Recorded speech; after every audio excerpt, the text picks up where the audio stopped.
दोस्तों, आज से हम अपनी कहानियों की पहली सीरीज तेनाली राम की अजब गजब कहानियाँ शुरू करने जा रहे हैं, जिसकी पहली कहानी अकेला तीतर कैसे लड़ना सीखेगा। कृपया आप सभी इसे जरूर देखें।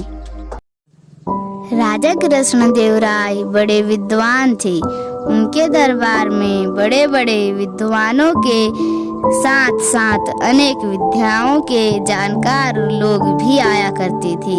राजा उनका सम्मान करते थे और उन्हें पुरस्कार देकर विदा करते थे। इसी तरह वे तरह तरह के घोड़ों और पशु पक्षियों के भी बड़े शौकीन थे।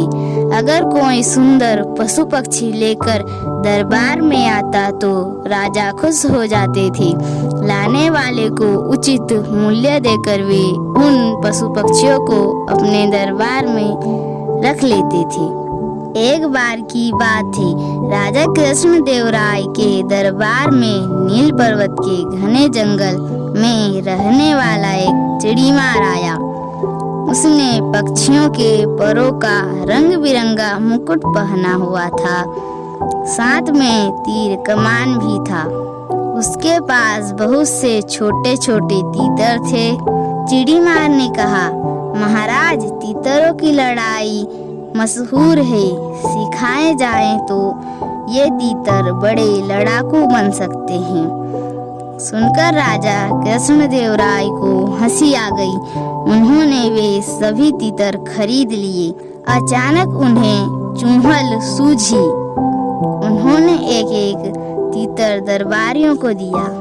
कहा, आप अपने अपने तीतर को लड़ना सिखाइए, देखें किसका तीतर जीतता है।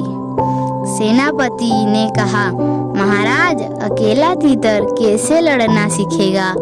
बाकी दरबारियों ने भी यही कहा।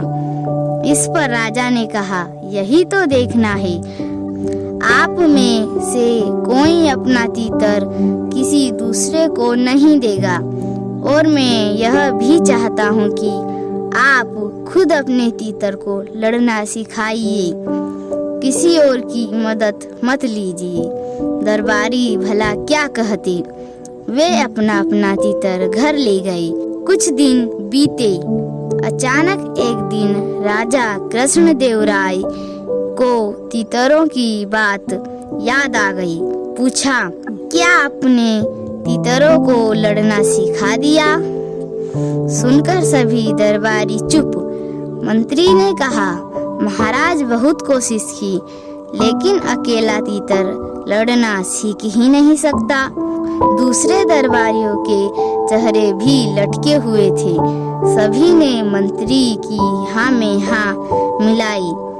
एक नया दरबारी देवकुंडलम बोला, महाराज, मैंने सभी शास्त्रों का अध्ययन किया है, कहीं भी अकेले तीतर को लड़ना सिखाने की विधि नहीं सीखी। राजपुरोहित ताताचार्य ने भी कहा, हाँ महाराज, देवकुंडलम ठीक कह रहा है। राजा कृष्णदेव राय कुछ देर सोचते रहे। फिर उन्होंने तेनालीराम से पूछा।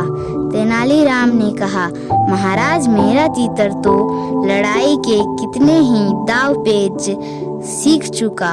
सुनकर दरबारियों ने कहा, ऐसा हो ही नहीं सकता, तेनालीराम सरासर झूठ बोल रहा है। राजा कृष्णदेव राय बोले, ठीक है, कल तेनालीराम अपना तीतर लाएगा, दूसरे दरबारी भी। तेनालीराम का तीतर बाकी सभी तीतरों से एक एक कर लड़ेगा। हार गया तो तेनालीराम को सजा मिलेगी, जीता तो तेनालीराम को इनाम मिलेगा। सुनकर दरबारी मन ही मन खुश हुए। सोचने लगे, अब होगी तेनालीराम की किरकिरी। मंत्री ने कहा, तेनालीराम जरूर कोई चालाकी करेगा, तुम लोग सतर्क रहना। तुरंत इस बारे में राजा को बताना, ताकि उसकी खूब बेइज्जती हो। अगले दिन शाम के समय राजा के बगीचे में सभी दरबारी तीतर लेकर पहुँचे। तेनालीराम भी अपना तीतर लेकर आया। लड़ाई शुरू हुई। लेकिन यह क्या, देखते ही देखते तेनालीराम का तीतर दूसरे तीतरों पर बिजली की तरह झपटा। उसने एक एक कर सभी को पछाड़ दिया। देखकर सभी दरबारियों के चेहरे फीके पड़ गई।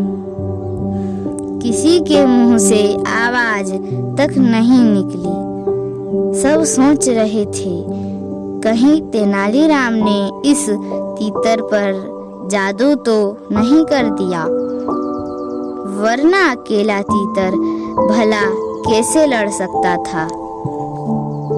राजा कृष्णदेव राय भी हैरान थे।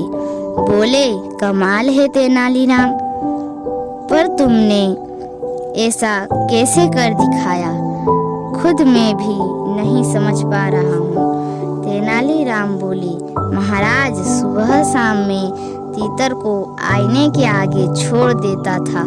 तीतर अपनी परछाई को दूसरा तीतर समझ झपटता। जल्दी ही इसने लड़ाई के दांव पे सीख लिए। सुनकर राजा कृष्णदेव राय मुस्कुराए। दरबारियों की ओर देखकर बोले, देखा आपने, इसलिए तो हमें तेनालीराम की जरूरत है। उन्होंने मोहरों से भरी थैली तेनालीराम को इनाम में दी। दोस्तों, हमें इस कहानी से यह सीख मिली कि कठिन से कठिन समय में भी हमें अपनी बुद्धि का प्रयोग करना चाहिए।